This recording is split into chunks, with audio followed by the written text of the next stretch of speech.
to the stage the 45th and 47th President of the United States, President Donald J. Trump. Ladies and gentlemen, please welcome to the stage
Well, thank you very much, everybody. I heard about this group, and they said, could you come over and run over and say a few things? And I said, absolutely, I will. And they gave me the lowest seat I've ever sat in. And I think, you know, they said that. They do that on purpose.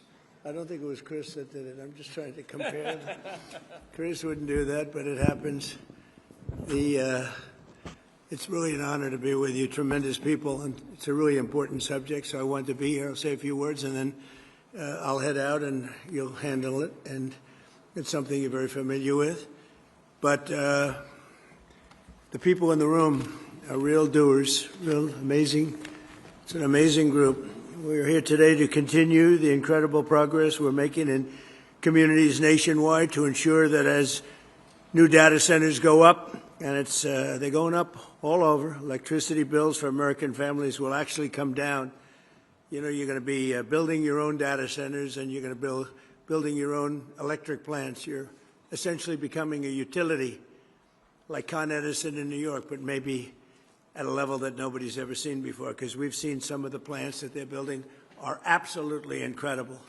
They're absolutely incredible. They're electric plants, electric manufacturing plants. It's hard to believe, but you need double the electricity that we have right now, maybe even more than that, to really fulfill what you want to do. We're leading China by a lot, and using our old grid would not have worked. And I came up with the idea that, you know, build your own plant. This way nobody can complain. You won't call me and say what a terrible job I'm doing, because we have a 200-year-old grid that's not the best in the world. You look at some places, you take a look at California, you have brownouts and blackouts every weekend. The last thing they're going to be able to do is supply electric at numbers. Nobody's ever explained to me why it's so much electricity, why you need so much, nor did I care that much, to be honest with you. All I know is you need more than double what we produce right now. Think of it. So we produce tremendous amounts of electricity for every business, and this industry needs more than double that amount. So we're letting you build your own with the Trump administration's Ratepayer Protection Plan.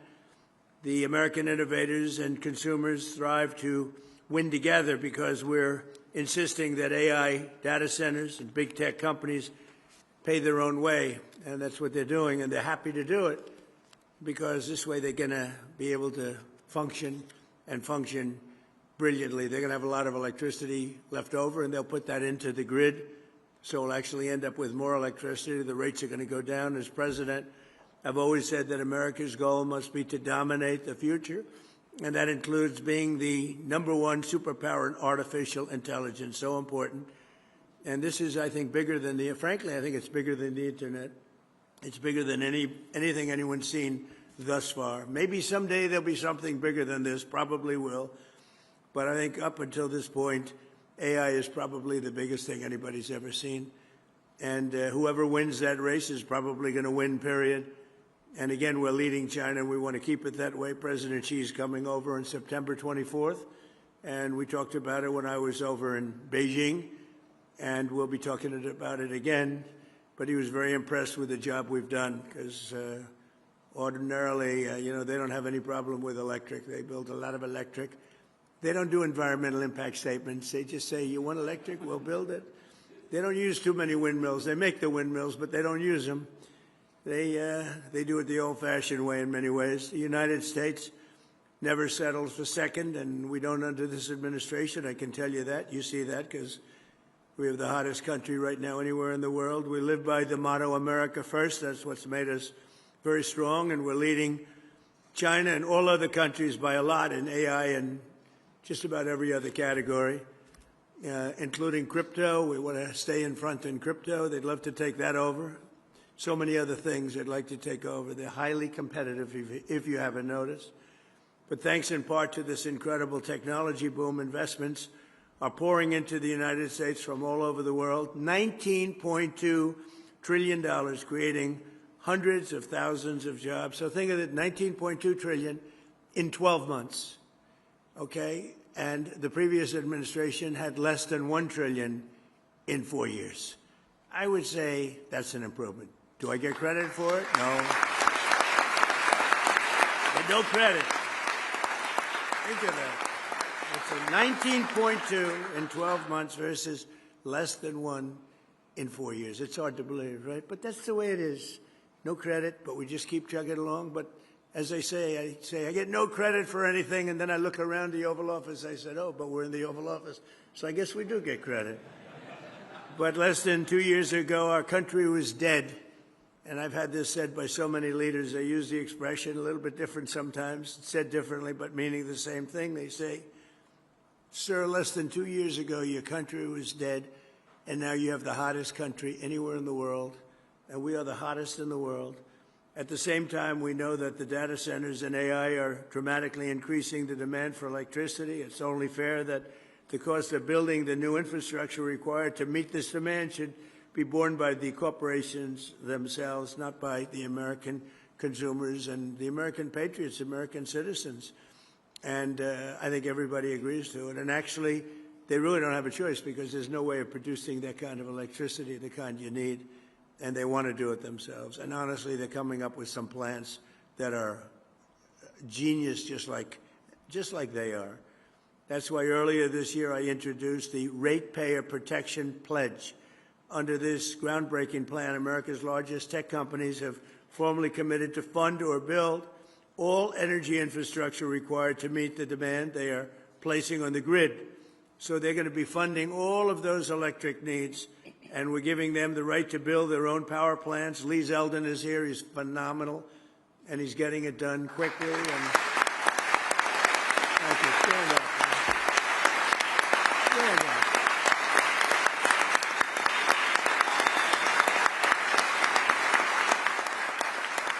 He is phenomenal. He's incredible. He's an MVP candidate, I will tell you. He is doing things at levels, and by the way, everything perfectly. He's totally into the environment, but he's getting things done in 2, 3, 4 weeks that used to take years and years. And people are getting their approvals, and they're building buildings. We're building more buildings now, plants, and all sorts of manufacturing capability that we've never done anywhere near it. Many, many times. And companies are pouring in. Toyota, the other day, as you know, announced that they're moving into our country from Mexico. They're going to be, I think, closing up a lot of their operation, maybe all of it in Mexico. They're moving to this country. We have We have more car plants being built now in the United States than at any time in history. And, you know, we went years before me. We went many years with no car plant being built. I mean, they wouldn't even think about building in this country. Now, with a hot, same thing with chips. We'll have about 50% by the time this term is over. We're going to have probably 50% of the chip market. A year ago, when we began, we had no chip market. We had virtually none. Other than Intel, we had Intel. And we made a purchase of 10% of Intel. We got it for the right price. And we made approximately $72 billion on that deal. So it was good. Do I get credit for that one? No. I get no credit. None. But we did that, and we made a lot of great deals, I'll tell you. We keep it going, too. But Intel's been fantastic, one of the hottest companies anywhere in the country. And when we met them, they were really having very big difficulty. We worked with them. But the stock price has gone up many times. I think it's maybe the hottest or one of the hottest anywhere in the world. So that was an honor to do it. I love looking good. But we made a lot of money. We made, I guess, over $72 billion on that profit. They've also agreed to invest heavily in local communities where data centers are built, supporting job training and local services. They're really spending a tremendous amount of money. In other words, they're the governors in the room. You have great governors in this room. And these companies are spending tremendous amounts of money on the communities, the local communities. So I think it's important that we tell the local communities that, because other nations are trying to get us to slow down, and they're spending a lot of money on propaganda, on press, PR, trying to convince everybody that this isn't a positive thing. And if we don't do this, we're going to be left behind. And even communities compared to other communities. You have some communities that really want this. This isn't all negative stuff. You have communities that really want the data centers. And frankly, those are the smart communities, because it means tremendous numbers of jobs, very little actual disruption. And the ones that don't want it, you know, the happiest people in the world are foreign countries, number one, and number two, other communities within our country, because they're begging for them to be there. And some of them are great communities, very, very forward-looking communities, very smart communities. Since I introduced this plan just a few months ago, more than 220 utilities, tech companies, state governments, and other partners have signed our Ratepayer Protection Pledge. Electricity rates for 80% of the power distributed in America are now being kept in check by the plan. We have kept rates down, way down. You know, we inherited the worst inflation in the history of America from the Biden administration. And as you know, last week it was announced that inflation is way down. It's down more than it's been in over 6 years. And other things are happening that are so fantastic. And when all these buildings, plants, factories that we're talking about start opening up, all I know is I'd like to be the next president, because I'm going to make somebody look very good. They're going to sit there and all this stuff is going to be opening, and they're going to be saying what a genius they are. That happened with Biden. I got cuts in medicine prices that statutorily took 2 or 3 years. And I got these tremendous cuts, and then they sat there and said, oh, yeah. They didn't even know where they came from. But I got them, and this is going to be a much bigger example. You have all these plants that are going to be opening up over the next 2 years, sooner, but 2 years. And somebody's going to look very, very smart, and I hope you remember me, because what we've done is something that nobody thought was possible. For example, Southern companies, Georgia Power has frozen base rates for households until 2029. Is anybody here from Georgia Power? There's a certain governor who's here. A certain governor who's here. Congratulations. Good job. That's a great job. I've heard about it. Congratulations to both, and it's fantastic. And Georgia, the revenue from Google's data center construction is allowing them to eliminate property taxes entirely. And that's what you call using it to your advantage. The numbers are so incredible. Nobody's ever seen. You know, all my life, the biggest building in the whole world was the Pentagon. And you can fit 25 Pentagons into some of these buildings, 25. And if you happen to be a community, and there's very little disruption. They're just large. They go on for miles. And frankly, if you like certain types of things, they're incredible to look at, to see that we could do something like this. But they also throw off tremendous amounts of money for the community. And when you look at Georgia and you look at the revenue, think of that, revenue from Google's data center construction is allowing them to eliminate all property taxes. Did you know that, Brian? That's not bad, right? So thank you very much. Great job. That's a great job. And you probably had some negative stuff, a little heat. Oh, we don't want a data center. Usually those are the people that actually want them and that like you not to build them. Because you know what? If it doesn't go to you and if it doesn't go to Georgia, as an example, it's going to go someplace else. And those people are very happy to get them, too, the smart people. American Electric Power now projects that their customers will enjoy as much as $16 billion in cost offsets for consumers thanks to their data center contracts. $16 billion. So think of that. That's cost offsets. In Iowa, Alliant Energy data center deals. Where are you, Alliant? Alliant, where are you? Are you here? Thank you. Data center deals are allowing them to freeze electric rates for consumers for at least 5 years. So your rates are going to stay the same or lower. In Louisiana, there's a guy who looks like he's from Louisiana to me. Public school teachers in so think of that, Richland Parish are getting as much as $50,000 in bonuses this year thanks to a $27 billion project by Meta that will also save local residents $2.6 billion on their electricity bills. Their electricity is going down in less than half.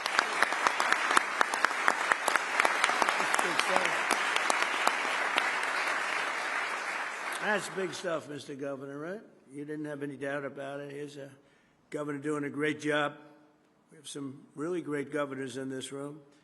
With the Ratepayer Protection Pledge, we're creating a fair deal for everybody. This is how we'll grow our economy, lower the cost of living, protect American consumers, and lead the world in AI and high tech, all at the same time. We want to lead the world. And it is said, if you come in second, you're going to be second overall, because there's never been anything big like this. There's never been any, like in Georgia, there's no other thing you can do to create numbers like you've created, Brian. Both of you, there's no other thing. You can do 100 different deals, 100. It is nothing close to what you've been able to do. And why? They put a big, gorgeous new plant in a certain location. Big deal. It's so incredibly positive. Unfortunately, there are some who would like to lead us down the opposite path. And I call them the radical left communists. They call them socialists, but these people are communists, actually more. I think it's a much more accurate term. Want to shut down all new development, kill our most successful industries, destroy hundreds of thousands of jobs, and surrender the AI race to China. And China, look, you know, I'm not blaming them. I have a lot of respect for them. I have a lot of respect for President Xi, but they represent China. We represent the United States of America. And they lobby against these things, and they spend money on it, and they want communities to reject them as much as possible because they'd like to be leading the race. But we're leading the race, and unless we're very foolish and, frankly, very stupid, we'll continue to lead the race. We have a nice lead. A lot of people didn't expect that was possible. Perhaps even worse, the radical left's plans would not lower your electricity bills, but they would actually increase them very substantially because you wouldn't have all of this money pouring in. You'd have American energy would be far more expensive, and regulating oil, natural gas, and clean, beautiful coal. It would be the end of all of it. It would be the end of all of it. It would be the end of, frankly, it would be the end of great success for our country because we've never had anything like what's happening right now. I call them the Democrats because their policies are so bad. Look, think of it. No men. We want no men in women's sports. Transgender, they want transgender for everybody. I call it transgender mutilization of your children for everybody. Open borders where the world can pour in, where prisons from all over the world are released into our country. And we've done a hell of a job in getting them out. Murderers, 11,000 888 murderers let into our country under the previous administration. We've gotten a lot of them out. We're getting the rest of them out fast. But the Democrats in Congress want less energy, not more, and if given the chance, they'd send your prices soaring and inflation skyrocketing, which is exactly what would happen if you had somebody else sitting in the position that I am right now. And just like we did with the Green New scam, where we were scammed, the whole country was, I wasn't scammed, I got it right from the beginning. I got it from the first minute when I heard this crap, you know? They were saying wind was so wonderful, except you couldn't watch your television. They wanted to watch the debate. Donald Trump against Sleepy Joe Biden. Nobody could watch it because the wind wasn't blowing. Remember that? Darling, we'd like to watch the debate tonight. I'm sorry, the wind isn't blowing. No, that's one of the great scams of all time. But, you know, if you dislike another country, let them keep building windmills. They are going down. People are finally figuring it out. But we're not going to let it happen to this country. We're going to use the kind of things that work, and they're working better than anybody ever thought possible. So experts have observed that the amount of energy a society produces is the single greatest indicator of its advancement as a civilization, its success as a country. Think of it when you think the amount of energy produced, Lee. So when you give those fast approvals, that's a positive thing. I want you to feel good. Yet instead of offering a positive version and vision for carrying American civilization to new heights, the radical left only wants to limit our energy consumption and rein in our American dreams. We have the American dream. Until we came along, we had a great first term. We had the greatest economy in the history of our country, and this economy will blow it away. We're doing very well against the Islamic Republic of Iran. We're doing extremely well. They would like to do something, but I say they're not ready yet. They need more of the same. They're not ready yet. They got some evil intentions. We cannot let them have a nuclear weapon. If we did all this that I'm talking about your data centers, isn't that important?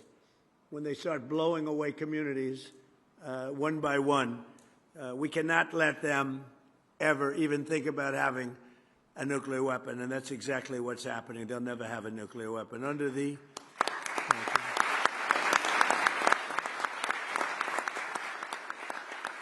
And by the way, this should have been done by other. They've been saying 47 years now for about 3 years, but this should have been done for 50 years by other American presidents or other countries. Didn't have to be us, but it seems to. If we don't do it, nobody else is.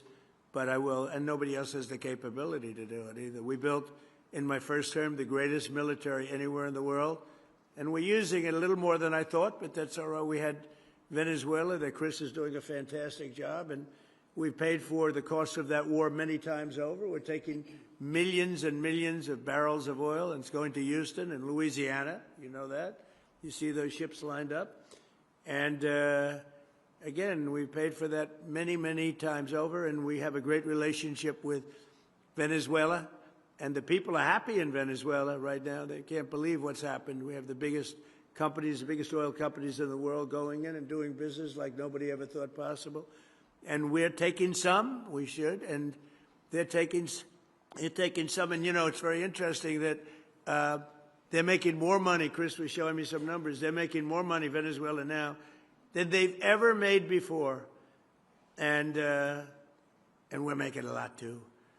And I think we're entitled to that. So it was really something. We took that. It was a one-day war. It took one day. People said, oh, we're going to be tied up there forever. And here, you know, we were in Vietnam for 20 years, lost thousands and hundreds of thousands of lives, but thousands and thousands of lives. We were in Afghanistan for years. We were in all these wars that you heard about for years and years. We were, you know, I called them never-ending wars. Well, we're in for 4 months, and I had a very sad day yesterday. I went to Dover. 4 great American patriots killed. That's 18 in 2 wars, and 1 is too many, but it's 18, whereas in Vietnam we lost 200,000. We lost thousands and thousands in Afghanistan. We lost thousands in every war. The Korean War, thousands, and these wars all lasted for years, and we want to get it over with. and we want to do it right, but we have to do what we came to do, and that's we can't let these people, very violent people, we can't let them have what they want, which is nuclear weapons. It came from all of this success, came from innovation and ambition and drive. In this country, we build the future fearlessly and confidently so that America always will be strong, prosperous, and dominant. And the other thing we're going to add to that, we want to be free, and we're going to continue to be free as long as we're smart. And we can't be hoodwinked. We can't be taken advantage of by people that say you're going to have a free home, you're going to get free rent, everything's going to be free. What they don't say is a year later, everything is going to end up in squalor, destruction, and death, and also death for our country. So we have to stop the threat of the communist rhetoric that you're hearing right now, because these people, they don't act. I'm very happy a poll came out. It said they're highly educated, but doing very poorly. In other words, they're losers. They went to school, they got a good education, now they don't know what they're doing, so what they do is they complain about people like yourselves that have done so well. But we can't let the communist ideology we don't want to even think about it for this country. It would be terrible. So we're joined today by some of the people helping to do all of the things that I just talked about, putting the Ratepayer Protection Pledge into action. And here with us are Secretary of Energy Chris Wright, who's an outstanding person. Doug Burgum told me about Chris. I didn't know Chris. I wanted Doug to head up energy, and Doug said, no, there's one man that's better. Who? Chris Wright. I said, who the hell is that? Turned out to be this guy right over here. And he's turned out to be incredible, really incredible. He's running Venezuela. He's running a lot of, more than anybody has ever run before, I think we can say, Chris, right? He's doing a great job, so we appreciate it. Thank you.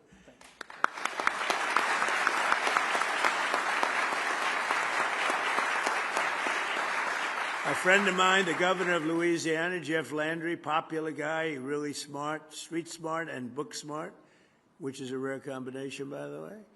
We have the governor of Nebraska, Jim Pillen, who's done a fantastic job. He's where's Jim? Is there any someplace? Where are you? Oh, hello, Jim. You're looking good. You don't change much? Thank you. You don't change much. How's Nebraska doing? Good? Do they still like Trump in Nebraska? I think so, huh? We had a very good night 2 nights ago in a place called Arizona. We're 14 out of 14, and we're doing that kind of numbers in Nebraska. I think we're doing those numbers everywhere, and it's all based on common sense. You know, we're conservative, we're this, we're that, whatever you are. The most important thing is we're people of common sense. We want to have strong borders, we want to have good education, we want to have low taxes, we want to have a great military. We're people of common sense, and if you do that, you'll be very successful at politics. Governor of Idaho, Brad Little, thank you very much, Brad. Governor of Georgia, Brian Kemp, thank you, Brian, great honor. Entergy CEO, Drew Marsh. Drew, thank you very much, Drew. Thank you, Drew. Great job you're doing. Southern Company CEO, Chris Womack.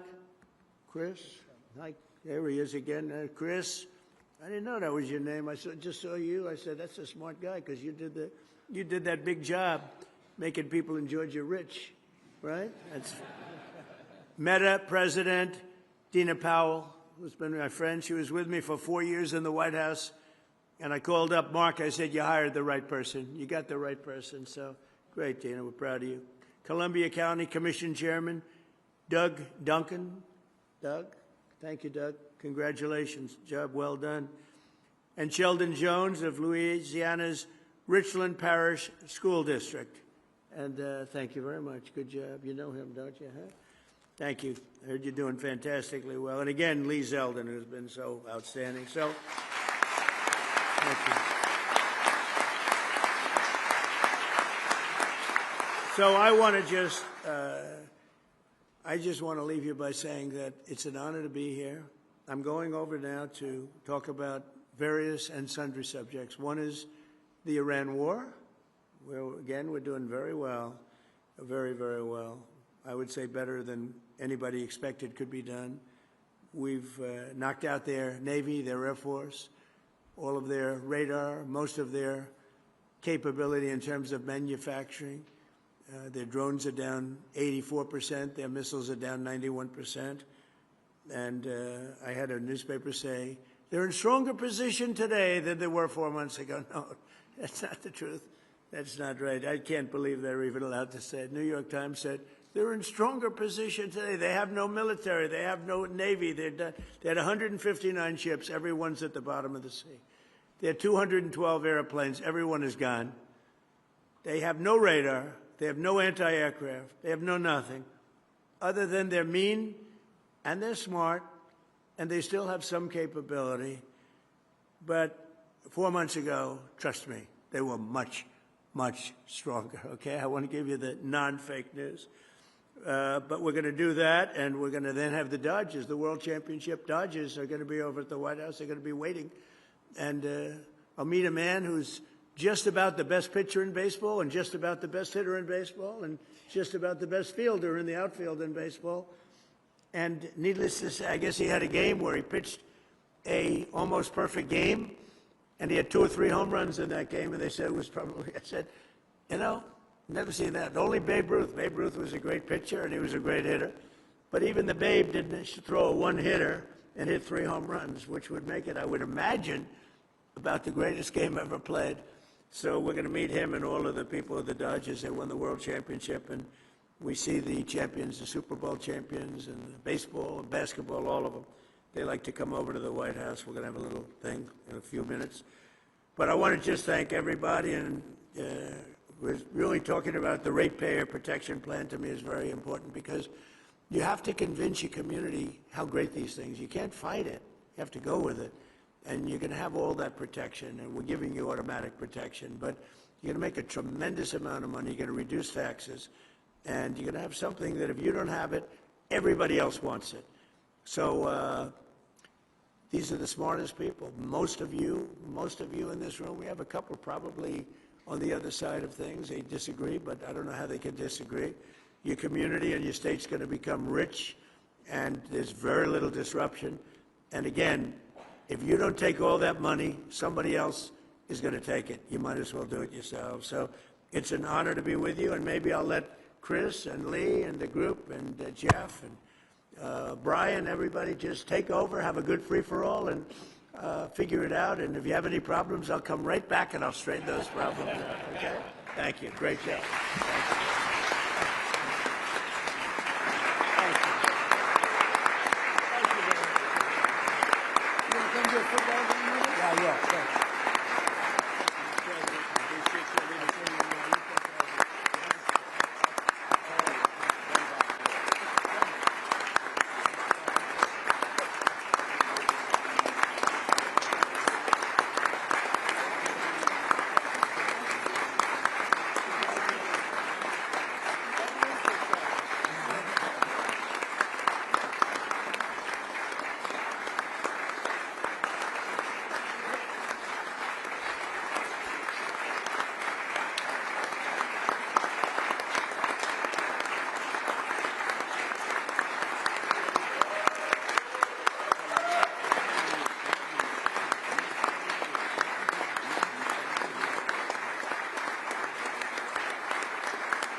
All right. Thanks, everyone, for being here. Thanks to the President for his address.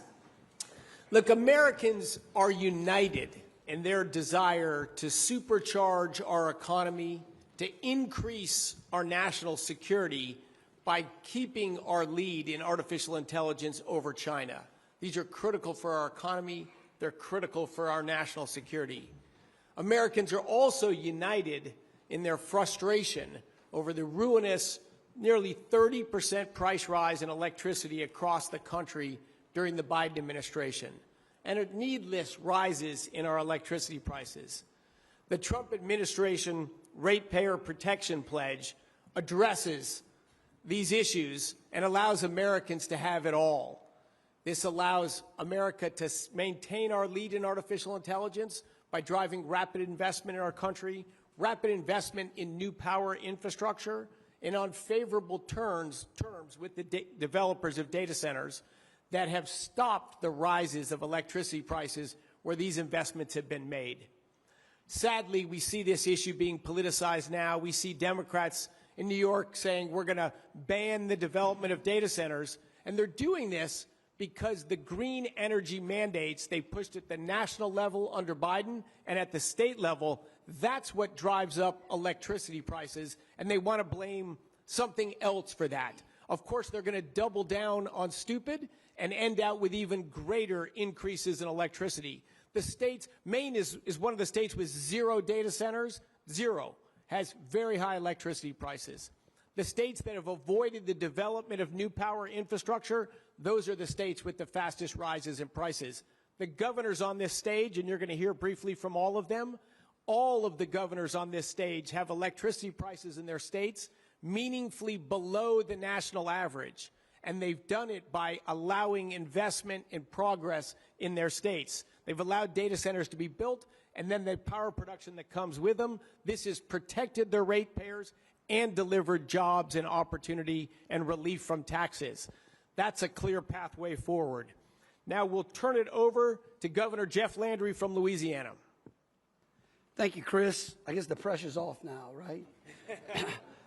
Well, look, I think the president does deserve a lot of credit. I can tell you, between the president and Chris and the entire cabinet, under their leadership, they have impacted so many lives in Louisiana. People like Eric and Madeline Carter who are here today, and because of the policies that y'all have laid out that we've accepted, they have seen opportunities they never dreamed would have existed in Louisiana. People like Sheldon Jones, the superintendent of Richland Parish, who his teachers went from the lowest paid teachers in Louisiana to the highest paid teachers in Louisiana. Their lives have been completely transformed. But I think it's important for Americans to imagine this. Imagine if just for 24 hours, every data center in the United States went dark. This press conference would not be able to be live streamed. Businesses would no longer be able to access payroll or emails or customer records. Healthcare would come to a grinding halt. Millions of Americans would quickly realize that the digital tools they depend on every day are extremely important to them. And that's why data centers are so important. They are instruments that will shape the future and determine our national security. And just as the president spoke about it, just as America once led the space race, we now face a new race. This one, though, is going to be defined by technology and artificial intelligence. And who wins? Who wins will absolutely control the levers of global power. But just as the space race demanded courage and vision, so does this one. But winning, as the president said, cannot come at the cost of American families. And his Ratepayer Protection Pledge demands that technology companies cover costs of power generation infrastructure rather than shifting them to you, to the citizens out there. And the president's instructions are simple. Companies must build, bring, or buy the generation they need, negotiate separate rate structures, and fully fund the grid upgrades to support their operation.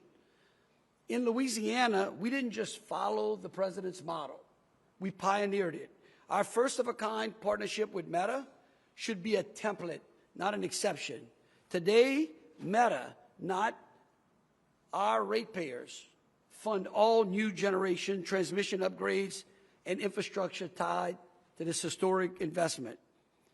Our deal, as the president said earlier, he recognized it, is going to save Louisiana ratepayers $2.6 billion over that deal. That strengthens our grid reliability and reduces our resiliency costs. And if you live along the Gulf Coast, resiliency is extremely important. But more importantly, there's a real local impact.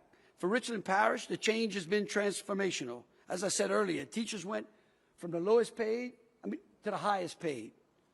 And since 2020, Richland Parish's average wage has grown 185%.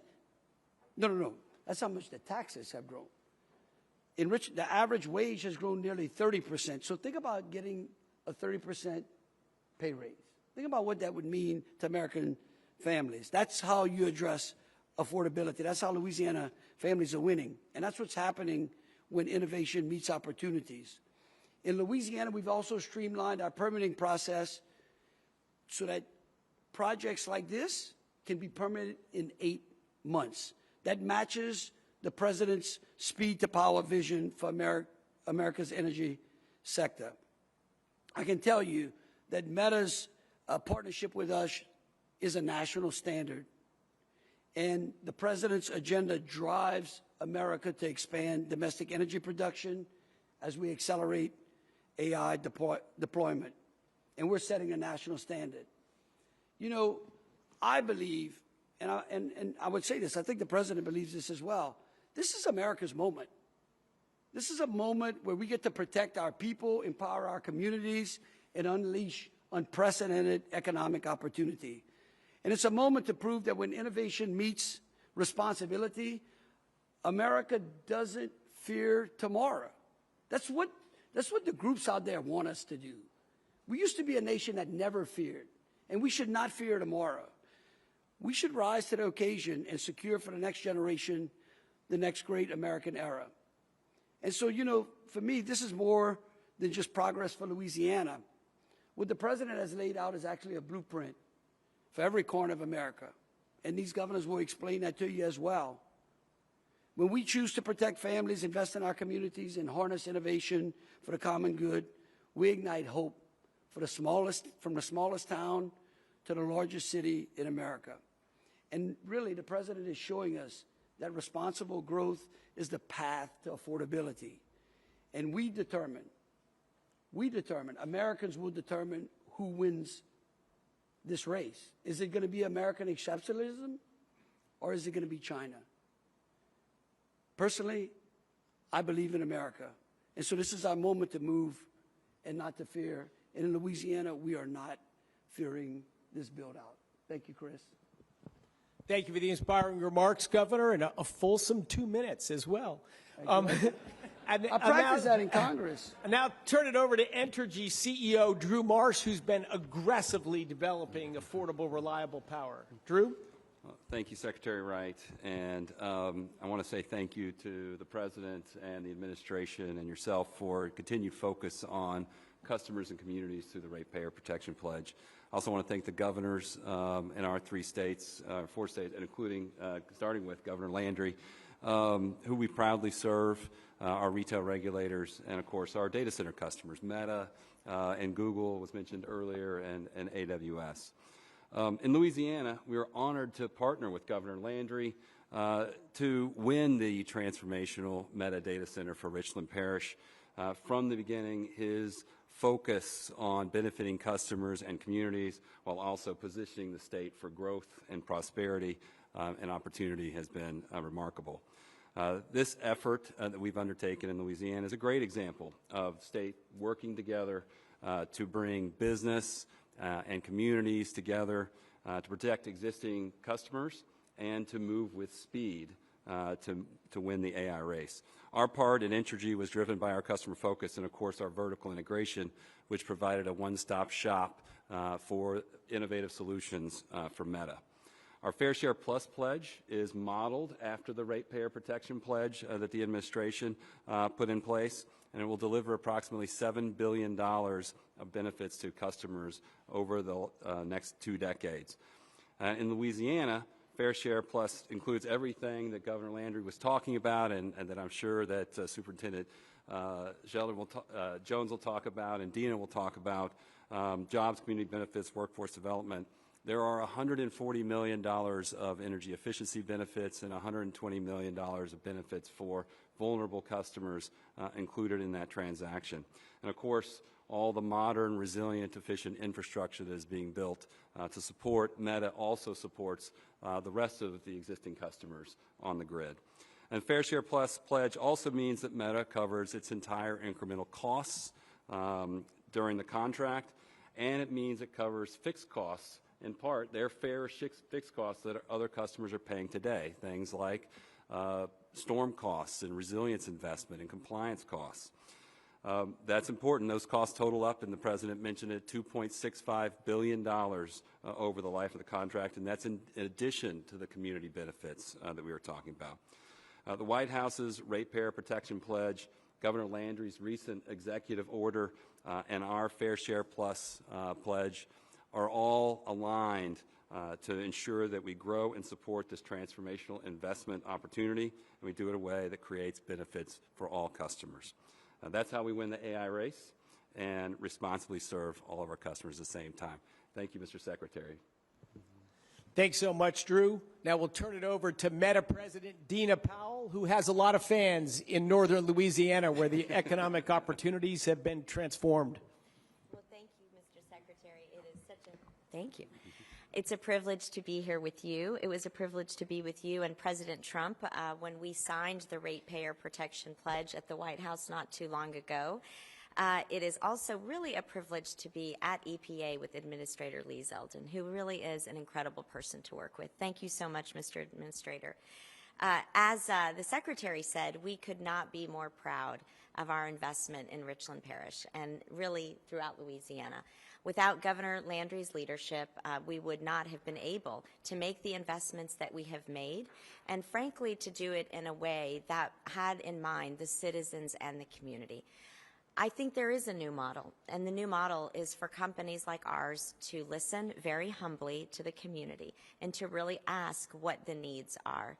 We could not be more proud that the superintendent of Richland Parish called us and said that because of the tax revenue surplus, every teacher in Richland Parish is getting an up to $50,000 bonus. One of those very special teachers is here. Thomasina Minor, would you please stand up? We are so honored.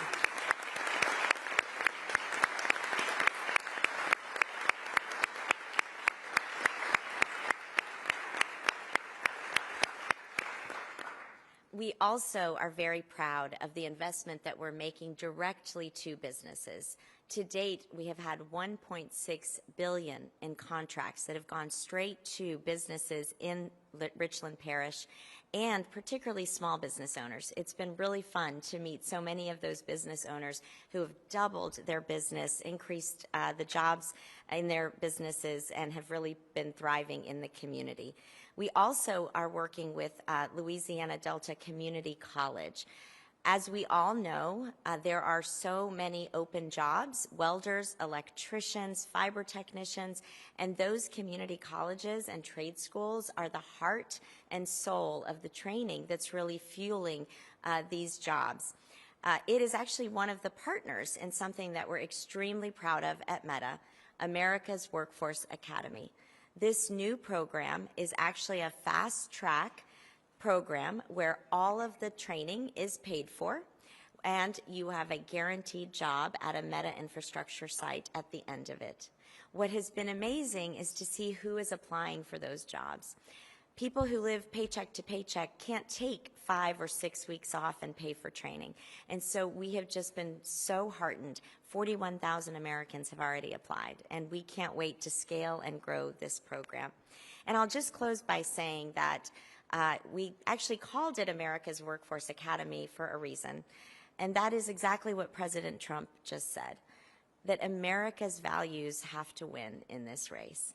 And just like in World War II, when America came together to build, literally build, the arsenal that defeated tyranny in the world, today, these American heroes on the front line are building the infrastructure that will beat China and that will ensure America is the leader in artificial intelligence. So thank you again, Mr. Secretary.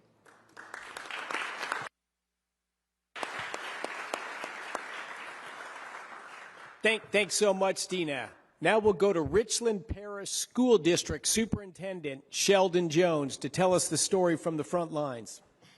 Thank you, Mr. Secretary. Thank you to President Trump and Governor Landry for your leadership of this country and our state. It is indeed a pleasure to be here today on behalf of the school board members, employees, and stakeholders of the Richland Parish School Board. We'd like to congratulate Dina. Thank you, sir. And the team at Meta on expanding its capital investment and our local data center. Since the groundbreaking ceremony in 2024, we have worked collaboratively to build a sustainable, mutually beneficial partnership, one that extends well beyond infrastructure. They've been a true partner. You've heard about the sales tax bonus that teachers like Ms. Franklin had an opportunity to receive, a 400% increase over last year, thanks to the tax revenues generated by Meta and its data center. I would be remiss if I didn't acknowledge the fact that I had an opportunity to sign Ms. Minor's high school diploma in 2013. She graduated from Rayville High School, went off to our local university, and came back to be a teacher at Start Elementary School in Richland Parish. That's what it takes in order to build strong communities in our country.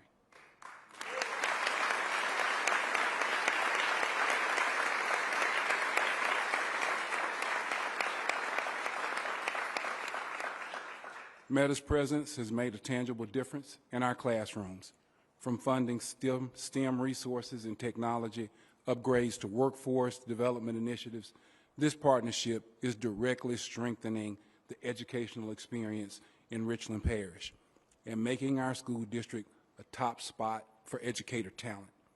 Meta has shown that corporate investment can go hand in hand with genuine community partnerships and support the people who shape the next generation. When people talk about AI and data centers, it can sound a bit abstract. In Richland Parish, it's not an abstract concept.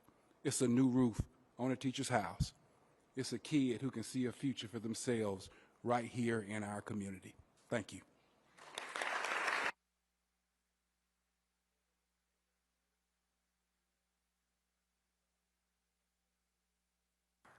Sheldon, thank you for telling that story about the revitalization of the American dream in Louisiana. And God bless you for being here, and our teacher as well. It's wonderful. We're going to move to another story in another state. I'll introduce Governor Brian Kemp from Georgia. Well, thank you, Secretary Wright, Administrator Zeldin. I want to thank you all and President Trump for all you've been doing. It's an honor for me to be here representing the state of Georgia and to be participating and have signed the Ratepayer Protection Pledge.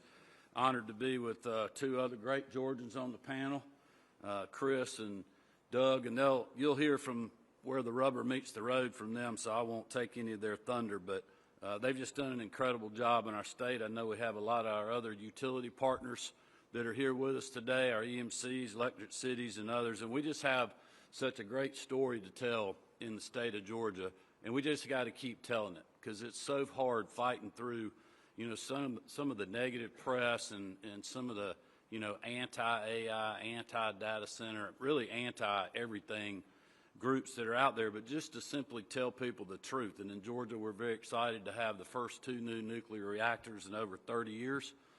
Georgia Power right now is increasing their capacity over 50%, and they're going to do that in just the next 5 or 6 years to make sure that we're supplying energy for the customers that are coming to our state. But the best thing is as our power generation is going up, our rates are going down.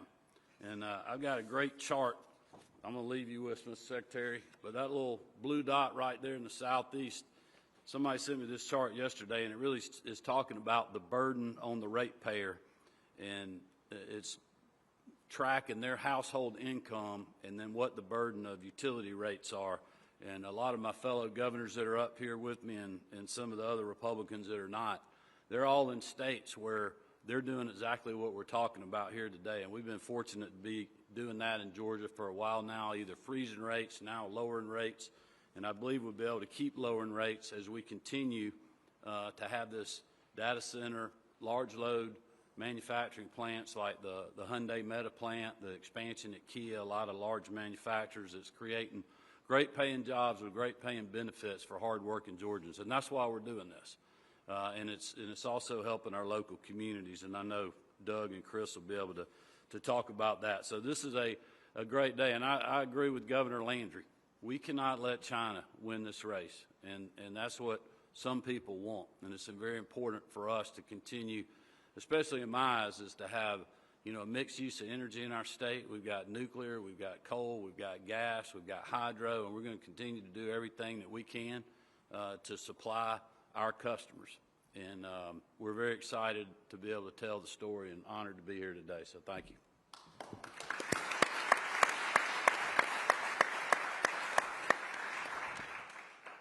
Thanks so much, Governor Kemp. Great leadership. We'll turn it over now to Southern Company CEO Chris Womack. Thank you very much, Mr. Secretary. EPA Administrator Zeldin, Governor Kemp, and the other governors, it's indeed a pleasure to be here. A lot has been said, but just let me say a couple things very quickly. We are thrilled to sign the Ratepayer Protection Pledge because we're in this incredible moment here in this country where we're going through this technology revolution, and it's going to be important about how we manage the power resources. The Ratepayer Protection Pledge aligns with how we view, how we work with data centers, how we work with hyperscalers to make sure that we're reinvesting in the grid at the same time, providing rate stability for the families and the businesses and the communities that we are privileged to serve. I mean, as we think about it, I mean, we look at, and the President talked about it, President Trump talked about it, with the work that we're doing and the revenue we're getting from the data centers, we're able to freeze rates through the latter part of this decade. And so on a nominal basis, you're seeing actually rates go down. And in Georgia, you're seeing rates go down, bills being lowered by some $1.6 billion. And then if you look across over the next 30 years, and because of a loan we got working with DOE, with Secretary Wright, with Deputy Secretary Danley, we're seeing reductions of some $7 billion in costs to customers as we make additional investments in the grid, as we improve reliability, but we're also improving resiliency while we're also building the new generation that the governor talked about to meet this growing need. The President talked about it, and Governor Kemp also touched on it. We all have got to do a much better job of fighting and telling the truth about data centers and confronting the misinformation that we see all across the marketplace. You know, I see in places, and I grew up in rural South Alabama, and there's a county not far from me, less than 80% of the residents have access to public sewer. There's a big data center project there now that is being opposed. There's a great battle. If this data center shows up there, there are things like public sewer that could be made available. And so we have to make sure that we talk about data centers are not raising electricity prices because how we're managing this work. More importantly, talking about the positive benefits, the positive attributes that these facilities can bring to communities. If we do this, as we seek to win the AI race, we must also make sure that we protect customers, but also do the right things for our communities.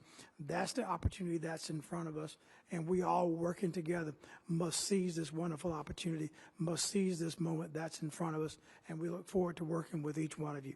Thanks, Mr. Secretary.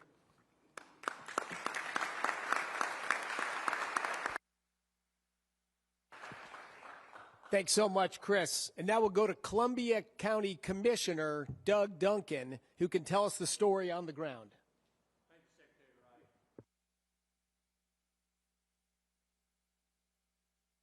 Wright. Oh, let me turn that on. A strategic data center partnership between Columbia County, Georgia, Georgia Power, Southern Company, and Google. Together, the three of us have crafted a deal that establishes some of those most restrictive data center covenants in the country. It protects the ratepayers and sets us on a direct path to eliminate the county homestead property tax. I want to thank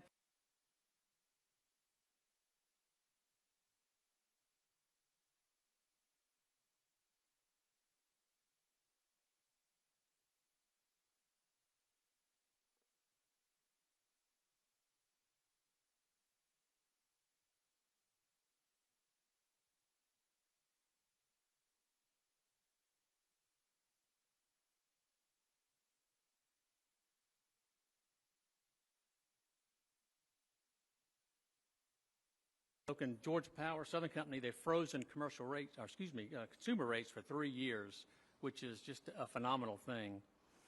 And in Columbia County, it's long been our goal to alleviate property taxes. We continue to lower our millage rate, but it's really hard to get there because, the millage rate That's where your sheriff gets paid and the jails, and so you have to be able to fund that.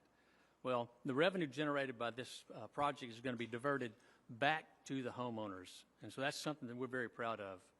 Now, we'll say that you couldn't achieve, or no one can achieve, a project of this magnitude without acknowledging all the folks who played a part.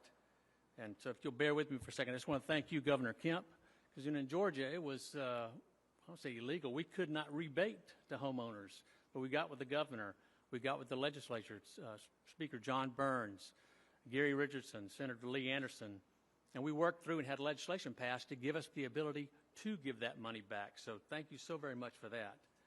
Also, I have with us today Cheney Eldridge. She's our Executive Director of our Development Authority.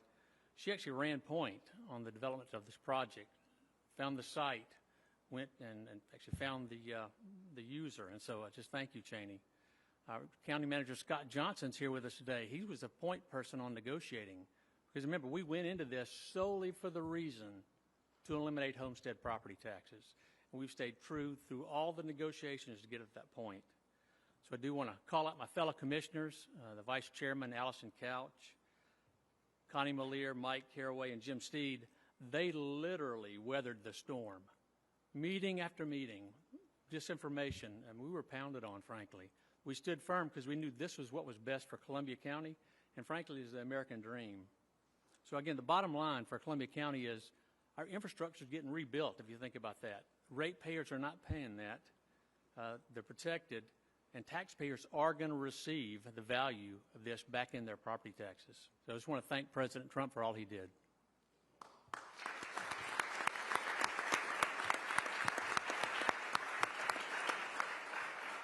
Thanks so much, Doug. Is there any local protest now about eliminating property taxes? Are people upset about their property taxes going away?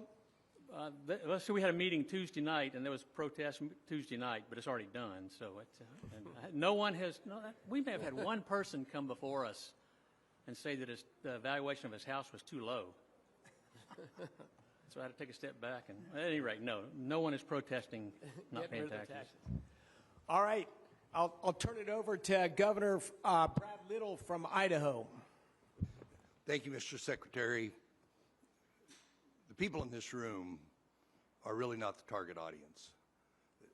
The American people, it's hard for them to believe that you can have it all, that you can have energy dominance, that innovation can create an atmosphere to where America will not only lead but be incredibly competitive in the world. But a lot of that relies on energy. What's changed is under the Trump administration, in this particular field, three things have taken place. The Ratepayer Protection Plan, energy dominance, and the nuclear resurgence. Those three hyper-accelerated programs are proven to the American people that you can have it all. We can lead the world in innovation. We can lead the world in affordable, reliable energy in this lifetime and in the next lifetime. But it's going to take a lot of work.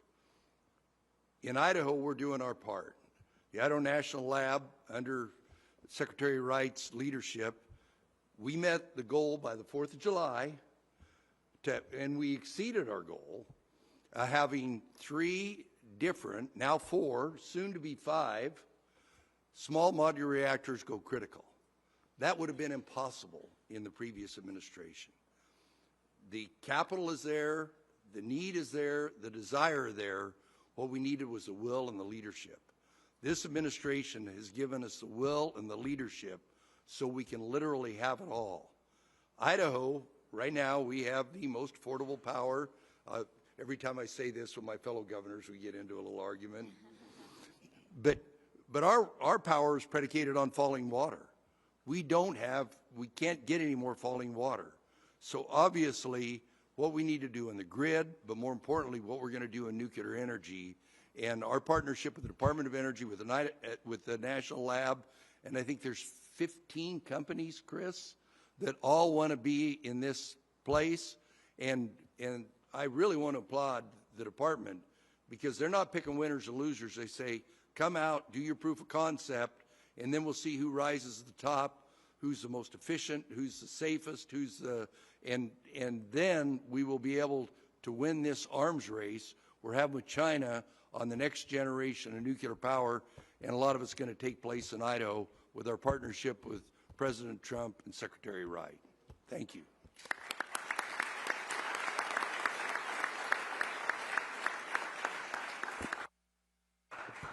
Thank you for those inspiring words, Governor. We'll now move to Nebraska Governor Jim Pillen.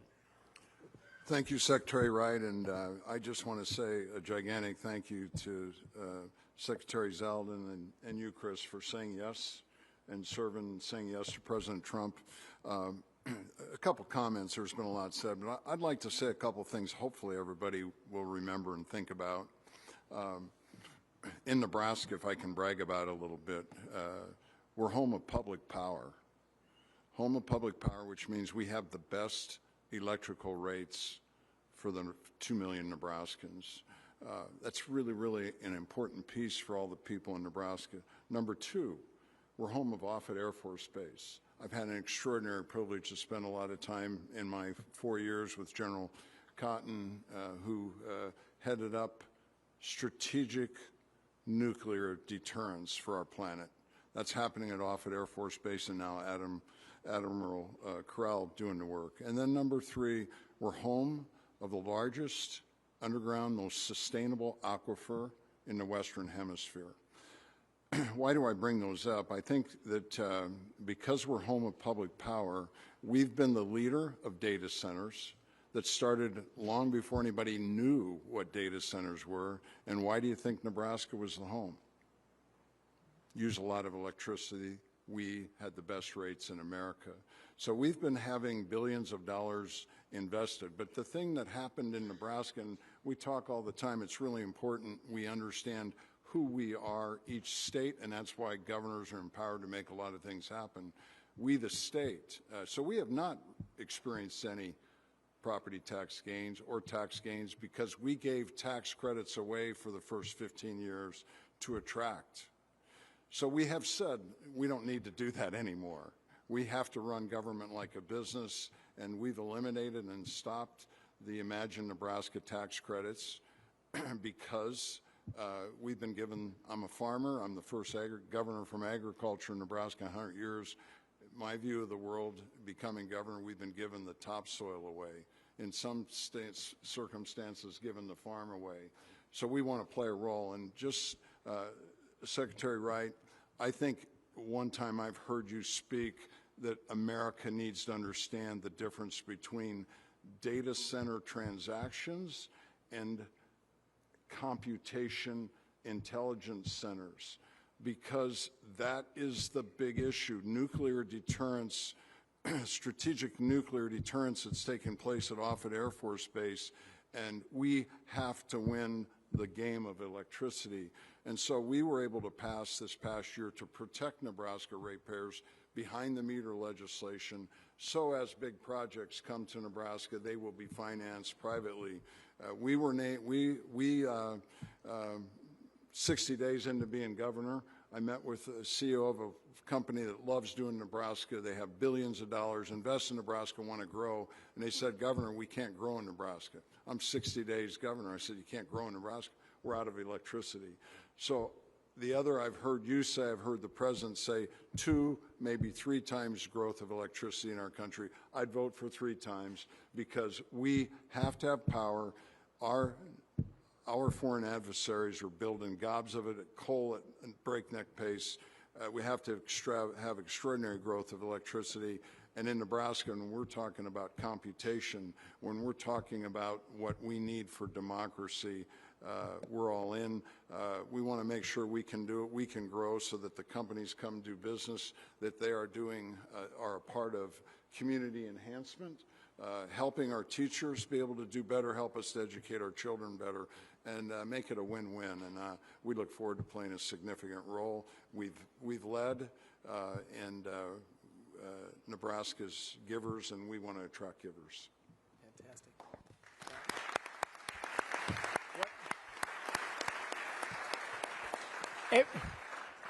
Every governor at this table in front leads a state that has leaned into economic development. They've attracted massive investments, and they all have very low electricity prices that are not rising.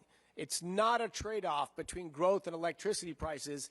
In fact, they go together. They have low electricity prices because they've leaned into development and growth and negotiated sensible deals.